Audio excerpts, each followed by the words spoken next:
बड़ा त्योहार ये विश्व आदिवासी दिवस है। मैं आदिवासी परिवार की विचारधारा बिल प्रदेश विद्यार्थी मोर्चा इस विचारधारा को धन्यवाद देता हूं कि हमारे इलाके के अंदर 2015 से ये संगठन ने काम किया, संघर्ष किया, जनता को बताया, नेता को बताया कि विश्व आदिवासी दिवस घोषित किया गया है यूएनओ के द्वारा 1994 में। 1994 से 2015 तक हमारे भारत के किसी भी कोने में नहीं मनाया जा रहा ढंग से। कोई भी सरकार, कोई भी नेता इस दिवस को मनाने के रुचि नहीं ले रहा है। और बिल प्रदेश विद्यार्थी मोर्चा आदिवासी परिवार अन्य सामाजिक संगठनों द्वारा शुरुआत किया। मुझे वो दिन याद आ रहा है कि डूंगरपुर जिले के अंदर 2016 में हम विश्व आदिवासी दिवस मनाने के लिए स्पोर्ट कॉम्प्लेक्स मांगा, लक्ष्मण मैदान मांगा, और प्रशासन ने हमको कहा कि ये दिवस नहीं मना सकते हो, हमको नहीं मनाने दिया।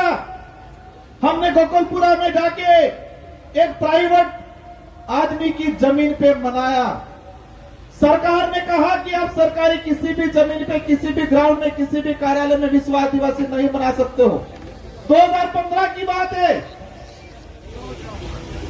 2016 में हमने छोटे पैमाने पे मनाया, और उस कार्य को जो आज बरकरार है, इस विचारधारा को धन्यवाद देना चाहूंगा। उस विचारधारा की वजह से 2018 के अंदर डूंगरपुर जिले के अंदर इस विचारधारा ने ऐसा काम किया कि पूरा डूंगरपुर जाम हो गया। 2 से 3 लाख लोग आदिवासी समुदाय 9 अगस्त के दिन इकट्ठे हुए। और वसुंधरा सरकार थी, राजस्थान के अंदर वसुंधरा मैडम मुख्यमंत्री थी। उन तक मैसेज गया कि डूंगरपुर जिले के अंदर विश्व आदिवासी दिवस के दिन लाखों लोग एकत्रित हुए, पूरा जिला जाम हुआ।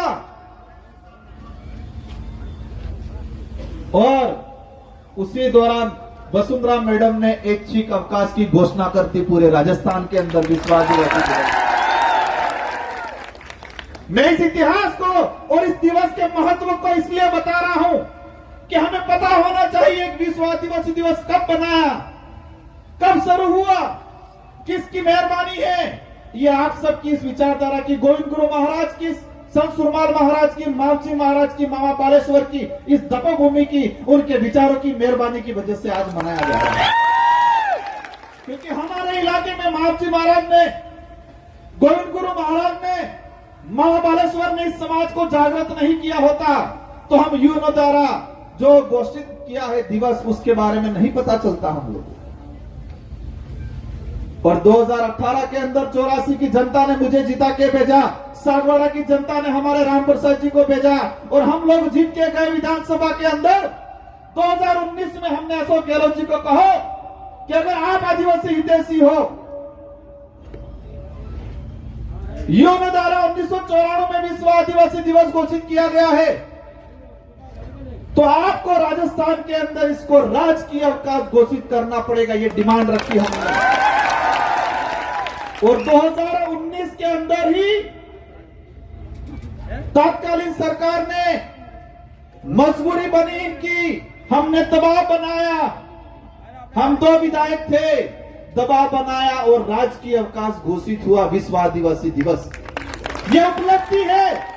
कुछ लोग कहते हैं, मैं इस मंच से राजनीतिक बात नहीं करना चाहता, लेकिन कुछ लोग कहते हैं कि क्या किया, हमने ये काम किया कि आज आप भी विश्व आदिवासी दिवस की छुट्टी लेके घर पे बैठे हो।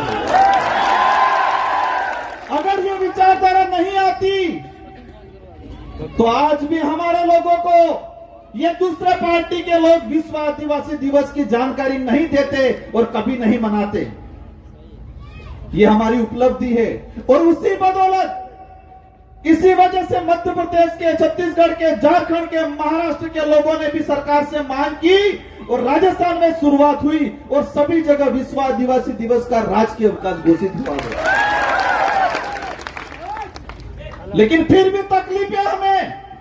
1994 से घोषित था, 1995 से लगा के जो सरकार थी उसकी जिम्मेदारी बनती थी कि आदिवासी दिवस मनाए। आदिवासी दिवस के तहत सरकार स्वयं जाए, नेता जाए, मुख्यमंत्री जाए, प्रशासन, कलेक्टर, एसपी जाए और आदिवासी दिवस मनाना चाहिए था उनको। और उस दिन आदिवासियों के संवैधानिक अधिकार की जानकारी देनी चाहिए थी उन लोगों को। शेड्यूल 5 के अंदर आरक्षण का कितना प्रावधान है, पैसा एक्ट क्या है, रूढ़िगत ग्राम सभा का क्या पावर है, सरकार की क्या योजना है आदिवासी समुदाय के लिए, केंद्र सरकार कितना पैसे देती है टीएडी के तहत, राज्य सरकार कितना पैसा देती है, यह आदिवासी समुदाय को बताने की जरूरत थी, लेकिन इन लोगों ने नहीं बताया, आज तक नहीं बताया।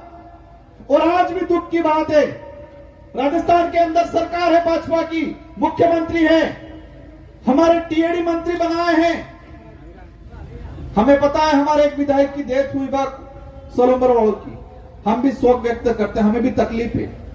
लेकिन ये यूएनओ द्वारा राजकीय अवकाश घोषित किया गया था, तो इनकी जिम्मेदारी बनती थी कि आदिवासियों के बीच में आए, आदिवासियों की समस्या जानते, आदिवासी कितना विस्थापित हो रहा है, राजस्थान में संविधान के आधार पर कितना आरक्षण होना चाहिए, कितना मिल रहा है, संवैधानिक जानकारी देने की जरूरत थी, आदिवासियों की समस्या सुनने की जरूरत थी आज के दिन।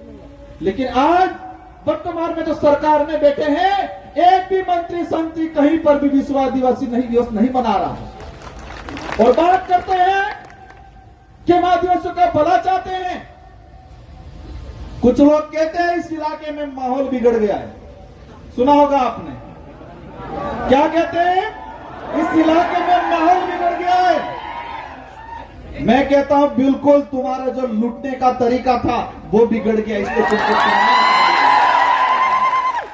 बिल्कुल आपकी नजरों में, आपकी सोच के हिसाब से आपका माहौल बिगड़ा है, क्योंकि तुम लूटते थे, तुम बेवकूफ बनाते थे, तुम जुमले फेंकते थे, आदिवासियों के हक अधिकार को बेचने का काम करते थे। और ये समाज जाग गया है, समझ गया है, लड़ने को तैयार हो गया, इसलिए उनको लगता है माहौल बिगड़ गया। साथियों, मैं समझता हूं हमारे व्यवस्थापकों ने बहुत मेहनत की, दिल से रात दिन तपड़ रहे थे ये, लेकिन बारिश थोड़ी ज्यादा होगी इसलिए अव्यवस्था होगी। मैं समझ रहा हूं, मुझे तकलीफ है इस बात की, लेकिन बांसवाड़ा के इतिहास में पहली बार विश्व आदिवासी दिवस जिला मुख्यालय पे और इतने बड़े पैमाने पे मनाया जा रहा है, और आज उस इतिहास के आप गवाह हो। और आने वाली पीढ़ी इसी जिला मुख्यालय पे हम सब आने वाले साल धूमधाम तरीके से दोबारा मनाएंगे। और जितनी असुविधा हुई है, इन असुविधाओं को दूर करने का काम करेंगे आने वाले समय में।